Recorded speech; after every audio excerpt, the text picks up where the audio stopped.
지리학이라는 학문이 일단 어떤 학문입니까? 권력이 땅을 바꾸는 모든 것들을 연구하는 학문이 지리학이고요. 네. 그 지리학 중에서 훨씬 더 정치적인 시스템들에 집중하는 겁니다. 그렇다면 우리 임 교수님 오늘 해주실 강연의 주제는 어떤 겁니까? 어떻게 하면 도시를 갖다가 쉽게 이해할 수 있을까라는 그 질문을 많이 받았거든요. 네. 영어하는 친구들도 하고 그러면서 뭐 이번에 도시 다큐멘터리 찍는데 도시 좀 한번 리뷰 좀 해주라 뭐 이런 식의 얘기들도 굉장히 많이 받았습니다. 그러다 보니까 이 도시를 읽으려면 뭐부터 해야겠다라는 저 나름대로의 이제 커리큘럼이 생기는 거죠. 네. 예, 이걸 배워라, 저걸 배워라 순서대로 이제 가게 되는데 그 첫 출발인 인구입니다. 인구를 통해서 도시를 읽을 수 있는 겁니까? 예, 인구가 도시를 이해하는 가장 첫 출발점입니다. 런던은 도시 사는 사람들한테는 굉장히 중요한 도시예요. 왜냐하면 최초로 인구 200만이 넘었어요. 왜 이게 뭐가 중요하지? 지금 1000만, 2000만인데? 라고 생각하실 수 있어요. 당시에 상수도, 하수도 시스템이 그렇게 완벽하지 않았습니다. 그러면 200만 명이 모였다라고 하면 그러면 사람들이 1리터씩 물만 마셔도 그 물을 어디선가 공급을 해야 되는 거예요. 우물 몇 개는 금방 마르게 되는 겁니다. 물이 생각보다 중요해요.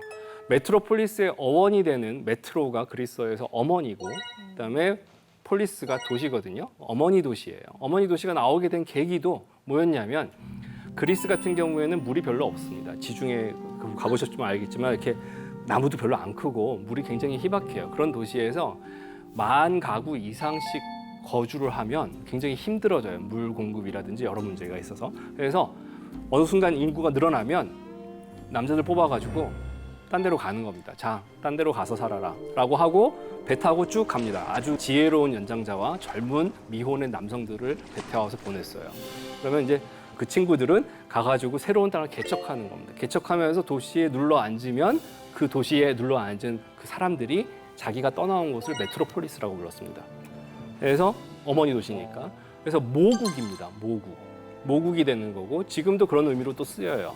그래서 자기네들이 있는 곳을 콜로니라고 했고요. 식민지. 그다음에 메트로폴리스, 본국이라고 이제 얘기를 하게 됩니다. 그 두 개의 도시로 갑니다. 그 이유 중에 하나는 결국은 물입니다. 물 때문에 그런 일들이 발생을 한 거예요. 그럼 런던도 마찬가지로 그 많은 사람들이 모여 살아서 물을 공급하고 그다음에 오줌도 싸죠. 그다음에 더 큰 것도 싸죠.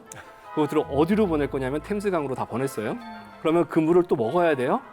그래서 런던에서 최초로 개발된 게 있으니 샌드 필터라고 하는 모래 필터입니다. 정수, 최초의 정수장이 나옵니다. 그래서 우연히 발견해요. 그것도 템즈강은 똥물인데 저쪽에 한참 동안 모래밭을 지나가지고 저쪽에 물이 이렇게 샘솟고 있는 거예요. 물을 먹고 살아요 또. 보니까 얘네들은 왜 깨끗한 물이지? 라고 봤더니 한 1km 넘게 모래밭을 통과를 하니까 물이 깨끗해졌다라는 거예요. 그때 그 경험으로 해서 이제 상수도 공급이 들어갑니다. 그러면서 많은 사람들이 도시 안에 몰려 살 수 있게 됐어요. 그 전에 노동자들은 도시에 안 살아요. 다 자기의 일은 길 위, 광산, 철도 건설 뭐 이런 식으로 떠돌아다닙니다. 그러다가 도시 안으로 노동자들이 막 들어오면서 당시의 그 표현들은 뭐냐면 바르바르가 도시 안으로 침공하고 있다라는 얘기를 합니다. 그러니까 도시에 살던 옛날 귀족들이나 중간 계급들 입장에서는 말도 안 통하는 노동자들이 갑자기 도시로 쫙 몰려오는 거예요. 그러면서 처음으로 도시 문제, 특히 위생 문제가 나옵니다. 콜레라균, 그다음에 전염병은 부자, 가난한 사람 안 가리고 도니까 이 도시 안에서 위생 문제를 갖다가 깔끔하게 처리를 해야겠다라는 게 기본으로 되면서 이 런던에 있는 도시처럼 크게 됩니다. 200만 이상이 되는 거죠. 한국에서 서울 같은 경우는 1970년대 괴질이 나오고 그래요. 우물을 썼으니까. 예. 그리고 그 은평, 수색 이쪽도 마찬가지였습니다. 굉장히 많은 지역이 여전히 상수도 공급률이 없었기 때문에 그러니까 다 커버가 안 되니까 많이 썼었어요. 선생님, 그 질문이 있는데요. 동사무소가 우리나라에 또 언제 생긴 것도 궁금한데 예. 이게 우리나라에서밖에 못 본 것 같아가지고 예. 해외에는 있는지. 예. 해외에 거의 없어요. 우리나라만 있는. 예. 처음에 동사무소가 만들어지는 거는 1920년대 콜레라 때문에 만들어져요. 이 균이라는 게 부자들한테는 정말 두려운 겁니다. 내가 다른 건 다 할 수 있겠는데 옆에서 갑자기 균을 갖다 옮겨가지고 죽는다라고 하면 그럼 힘든 거죠. 재산이 엄청나게 많은데. 그리고 또 하나가 뭐냐면 당시의 그 사회적인 혼합입니다. 그 인사동이라든지 아니면 개동이라든지 북촌을 가보시면 큰 집 옆에 작은 집들이 같이 섞여 있어요.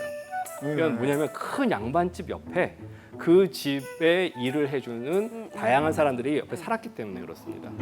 그래서 필요할 때 아침에 양반이 딱 앉아가지고 야 오늘은 수박 먹고 싶다라고 하면 누군가 가서 사와야 되잖아요. 그렇죠. 그럼 그 보행권 안에 하인들이 사는 겁니다. 그래서 용도가 혼합돼 있어요. 혼합되어 있고 사람들도 막 섞여 삽니다.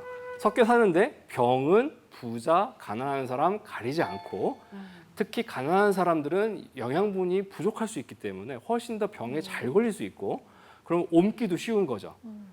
그 와중에 콜레라가 퍼지니까 일본 경찰들 같은 경우에 조선인들 마을 보고 발생했다라고 하면 제일 먼저 하는 게 우물을 갖다가 폐쇄하는 거예요. 왜냐면 물로 오염될 수 있으니까.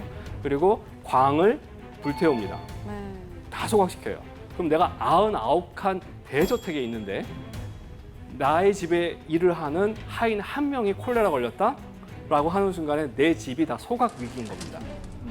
그래서 엄청나게 긴장할 수밖에 없고 그러다 보면 자경이라고 해서 스스로 안에서 용하다는 의사 데려오고 뭐하고 하면서 그 위생 사무를 했던 게 지금의 가해동 동사무소 자리입니다. 그러면서 예전부터 있었던 정, 동, 뭐 부, 방, 계 여러 가지 행정구역이 있는데 그 중에 이제 동이라고 하는 동회가 만들어집니다. 그래서 여러 동장들이, 동회장들이 모여서 거기서 사람들을 이렇게 나르고 치료하고 뭐 이랬던 작업들을 하게 됩니다.